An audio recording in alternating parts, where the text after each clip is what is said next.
When people think about Shane Black, they tend to think about maybe, Iron Man 3, Kiss Kiss Bang Bang, or maybe even Lethal Weapon. But for me, it's all about The Last Boy Scout. Danger's my middle name. Mine's Cornelius. You tell anybody, I kill you. Okay, dig it, Hepcats. My name is Drew, I'm from Neo Teagle Games, and today I want to talk about my favorite buddy cop movie, The Last Boy Scout. And how this little action movie created this amazing world with a really memorable cast. This movie has Bruce Willis at his prime. It's got a great dynamic between him and Damon Wayans, and it's even got a guy falling through helicopter rollerblades. Okay, that's really gross. But most importantly, I love this movie because I can just remember all the bad guys in it, every single one of them. See, Jake, here's a man who knows when a situation is untenable.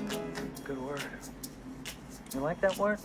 Leave him alone, sure, whatever you say. Jake attacks his job with a certain exuberance. Shit, we're being beat up by the inventor of Scrabble. This is the only scene that Scrabble Guy appears in, and he doesn't really do anything. He's mostly just there to let Damon Wayans deliver this hilarious line about him being the inventor of Scrabble. But because of that one action, this little tiny bad guy character is now immortalized in action movies. Neil Gaiman calls this technique making your characters wear funny hats. Essentially, that just means making sure that every character has a unique and memorable element to them. And speaking of hats, check out this other scene. Wrong place, wrong time. Nothing personal. That's what you think. Last night I fucked your wife. Oh, you did, huh? Well, how'd you know it was my wife? She said her husband was a big pimp-looking motherfucker with a hat. Oh, you real cool for a guy about to take a bullet. After fucking your wife, I'll take two. So now where you want? In the chest or in the head? Yeah, that's what your wife said. Hey, would you stop with the wife shit? Again, this is the only time you'll see Ali Thug with any kind of significant screen time in the whole movie. But it's a really, really memorable scene just because it gives Bruce Willis this chance to spout all these hilarious your wife jokes, and he describes the guy as a pimp-looking motherfucker of a hat. So now, not only do you remember the scene because of all the your wife jokes, but you've got this really descriptive way of remembering what this bad guy looks like. And it's delivered in Bruce Willis' unique style. So you remember how it's said. The Last Boy Scout is an absolute masterclass in creating characters that are memorable. Okay, and Shane Black wrote every single bad guy in this movie with something that you can take away with you after the credits run. Sometimes it's like the pimp with a hat because they set up the main characters with, hilarious lines to deliver. And other times it's a bad guy with a unique trait, like how Scrabble Man likes to use big words. Or like the big bad Milo, who is this really creepily polite bad guy who insists on using the longer formal version of your name. Hand him the briefcase, Joseph.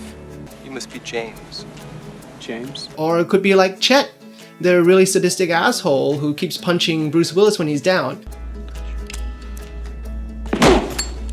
Bomba, baby! And because of that, you cheer so hard when Bruce Willis finally punches his nose right into his brain. Plus, this is also the scene that gives Bruce Willis that classic "touch me again and I'll kill you" line. So badass! Now, I took a lot of this to heart when I was writing Gloom and Doom, because I went and made sure all of my minor characters, even like the really small ones, have something unique about them. I gave L'Oreal this gag about her name. I made Joe Teolith this really weird deviant. And Michael keeps calling Gloom bro, and he's got the speech mannerisms of a used car salesman. And maybe because of this, but I feel so lucky that a lot of reviews of Gloom and Doom mention how much they love the entire cast. So when you're writing the second draft of your script, take a closer look at the minor characters, even the ones that appear in just a scene or two. As long as they have some kind of speaking line in them, see what you can do to really, punch them up. Give them something that your audience is going to remember them by. And if even your minor characters are memorable, you can be sure that your audience is going to think your story as a whole is going to be so much stronger. Anyway, thanks for watching. I hope you enjoyed the video, and if you liked it, please click the like button.